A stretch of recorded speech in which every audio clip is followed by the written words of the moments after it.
അങ്ങനെ ED കൊല്ലാൻ ശ്രമിച്ചു എന്നുള്ള കേസിൽ 9 പ്രതികൾക്ക് ഹൈക്കോടതി ജാമ്യം കൊടുത്തു. 9 പേർക്ക് വധശ്രമം നിലനിൽക്കില്ല എന്ന് പറഞ്ഞുകൊണ്ടാണ് ജാമ്യം കിട്ടിയിരിക്കുന്നത്. ഇനിയും ഉണ്ട് കുറേ പേരുടെ പോകണം ഇന്നും ജയിലിനകത്ത്. ഈ 9 പേർക്കും ഇന്നത്തോടെ ഒരു കാര്യം മനസ്സിലായി കാണും, അല്ലെ ഇതുവരെയുള്ള എക്സ്പീരിയൻസ് എന്നൊരു കാര്യം മനസ്സിലായി കാണും. ഇനി മേലാൽ പിണറായി വിജയൻ്റെ എന്ന് പറയുമ്പോഴേ ഇവർ ആ പ്രദേശത്ത് നിന്ന് ഓടി രക്ഷപ്പെടും.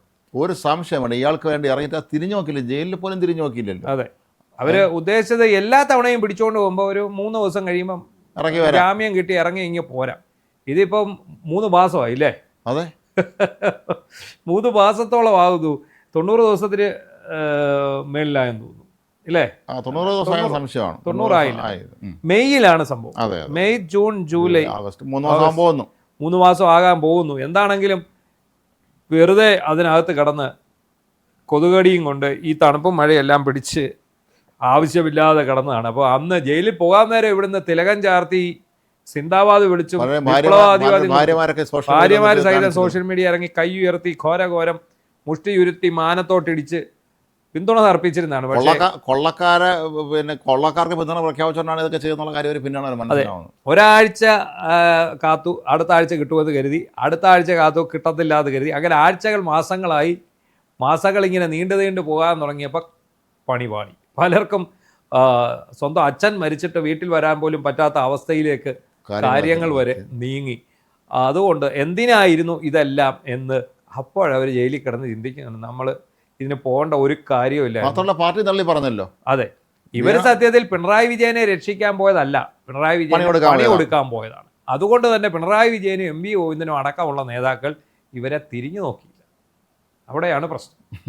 ഇപ്പോൾ ഏതായാലും വലിയ വക്കീലന്മാരെ വെച്ചിട്ടുള്ളത് പാർട്ടിയാണോ അതോ ഇവർ കാശ് കൊടുത്ത് വെച്ചിട്ടുള്ളതാണോ എന്ന് അറിഞ്ഞുകൂടാ. ഏതായാലും ഇതെങ്ങനെയെങ്കിലും ഒന്ന് ഇറങ്ങണ്ടേ.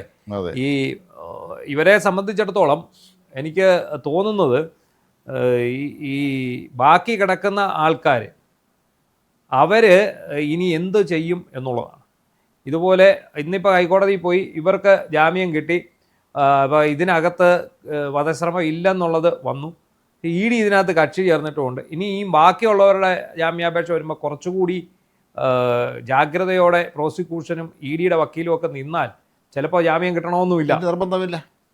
മാത്രമല്ല ആളുടെ ഒരാൾക്ക് ജാമ്യം കിട്ടിയല്ലോ. ഗീനാകുമാരി മരണം ചാടിയ സമയത്ത് ഒരാൾക്ക് ജാമ്യം കിട്ടിയിരുന്നല്ലോ, 9ാം പ്രതിക്ക് പ്രമോദ് കുമാറിനൊരു ജാമ്യം കിട്ടിയിട്ടുണ്ടായിരുന്നു.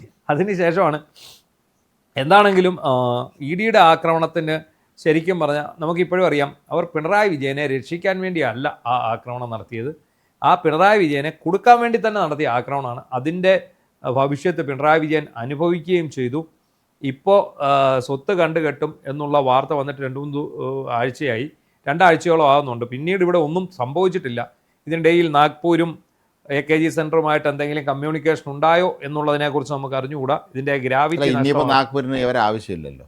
അതെ, നശിച്ചുപോയ ഒരു പ്രസ്ഥാനത്തിൻ്റെ കൂടെ നടത്തേണ്ട യാതൊരു ആവശ്യം അവർക്കില്ലാത്തതുകൊണ്ട് അവരതിന് ശ്രദ്ധിക്കില്ല. ഒരാവശ്യം കഴിഞ്ഞു, അത്രയേ ഉള്ളൂ. പക്ഷേ ഇതിനിടയിൽ കുറേ വെള്ളം ഒലിച്ചുപോയി. ഇവരെന്തിനാണോ ആരെ രക്ഷിക്കാൻ വേണ്ടിയാണോ അവിടെ പോയത്, പുറമേ നമ്മൾ രക്ഷിക്കുക എന്ന് പറയും, പക്ഷെ അകമേ പണി കൊടുക്കുക എന്നുള്ളത്. ഇറങ്ങിയല്ലേ ചോദിച്ചത് പിണറായി, ഇറങ്ങിയല്ലേ നമ്മൾ അതിനുവേണ്ടി പോയത്. ആ ആൾക്കാർ കൂടുതൽ കുരുക്കിലേക്ക് പോയവരും ഈ ജയിലിൽ കിടന്നവന്മാർ അറിഞ്ഞിട്ടുണ്ടാകുമോ എന്നുള്ളതാണ് ഇതിനകത്തെ മറ്റൊരു ചോദ്യം. അറിഞ്ഞാണ് ജയിലിലെ ഉദ്യോഗസ്ഥന്മാരൊക്കെ പിണറായി സർക്കാരിൻ്റെ കാര്യം നിയോഗിച്ചവരായിരിക്കുമല്ലോ. അവരെല്ലാം കരയായിരിക്കും, വിലപിക്കുകയായിരിക്കും കൂട്ടത്തോടുകൂടി. നമ്മുടെ സഹാവിനും കുടുംബത്തിനും കാരണഭൂതൻ ഈ ഒരു ഗതി വന്നല്ലോ എന്നൊക്കെ പറഞ്ഞൊരു കരയെ ഒരുമിച്ചിരുന്ന് കരഞ്ഞാണ് മിക്കവാറും.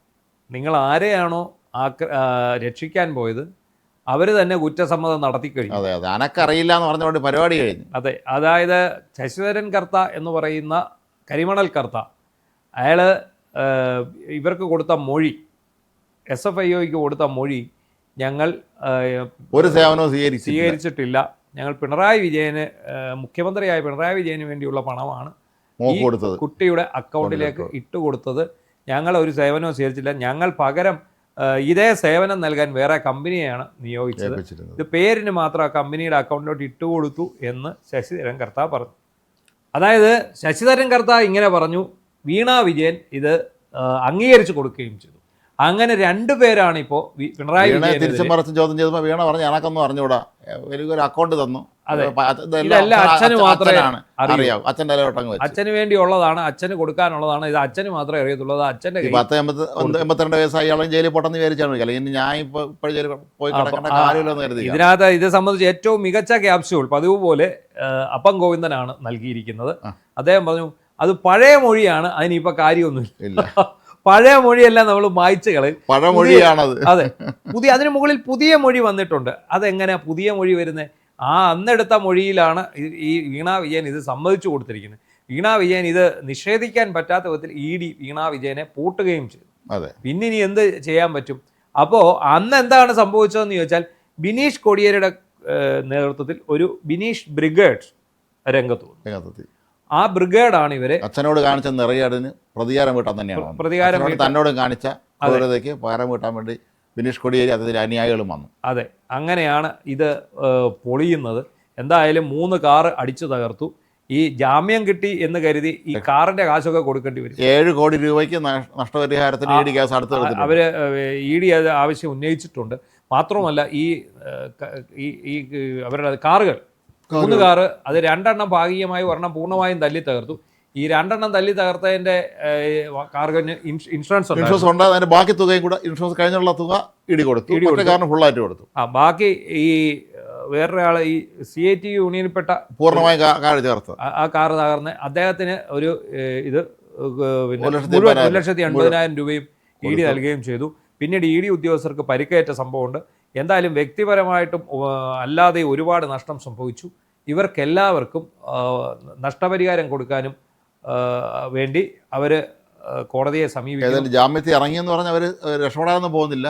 ഇല്ല, വലിയ സാമ്പത്തിക ബാധ്യത തന്നെ അവരുടെ മുകളിലേക്ക് വരും. ED ആക്രമണ കേസ് ഇനി നമുക്ക് പിന്നീട് ഓരോ വർഷം കഴിയും, അല്ലെ അടുത്ത വർഷം, അല്ലെ ഒരു 5-6 മാസം കഴിയുമ്പോൾ നമുക്ക് കേൾക്കാം സാമ്പത്തിക ബാധ്യത ഇവർക്ക് ആയി, EDയുടെ ഇതിൻ്റെ പുറകെ പോയി സാമ്പത്തിക ബാധ്യത ആയി എന്നുള്ള വിവരം കേൾക്കാം. എന്താണെങ്കിലും ശരി, പിണറായി വിജയനെ രക്ഷപ്പെടുത്താൻ വേണ്ടി പോയി സ്വയം കെണിയിലായ ആ 10-25 പേരിൽ 9 പേർക്ക് കൂടി ജാമ്യം ലഭിക്കും. ഏതായാലും വലിയൊരു കൊള്ള സംഘത്തിന് കൂട്ടി നിൽക്കാൻ പോയാൽ ആർക്കും നാളെ ഇത് തന്നെയാണ് സംഭവിക്കാൻ സാധ്യതയുള്ളത്. അവനവൻ്റെ കാര്യം നോക്കുക, അത്രയേ ഉള്ളൂ. ഈ നേതാക്കന്മാർ ആരുടെയും മക്കളോ സഹോദരന്മാരോ ആരും ഈ കൂട്ടത്തിൽപ്പെട്ടവരെ അല്ല. എല്ലാം നമ്മുടെ നാട്ടിലെ പണ്ട് മന്ത്രിയപ്പോൾ പടം ഇട്ടതുപോലെ പാവപ്പെട്ട കുട്ടികളെ കൊണ്ടുവന്നാണ് ഇതൊക്കെ ചൂടിയോറമായിരിക്കുന്നത്. അവർക്ക് ആരുമില്ലാതെ പോകും, അത്രയേ ഉള്ളൂ. അവരെ കാര്യം കഷ്ടത്തിലാവും. ഈ നേതാക്കന്മാരും ജയിലിൽ പോലും തിരിഞ്ഞു നോക്കില്ല, അവിടെ കിടന്ന് അവർ നിരയിച്ചു. അപ്പോൾ അതുകൊണ്ട് ഇനിയുള്ള കാലത്തെങ്കിലും ഇതുപോലുള്ള ഈ കൊള്ളക്കാരെ നേടാൻ വേണ്ടി, ആളെ അന്വേഷിക്കാൻ വേണ്ടി EDയെ പോലുള്ള കേന്ദ്രീയ വരുമ്പോൾ അങ്ങോട്ട് പോകാതിരിക്കുക, അതാണ് ഏറ്റവും നല്ലത്.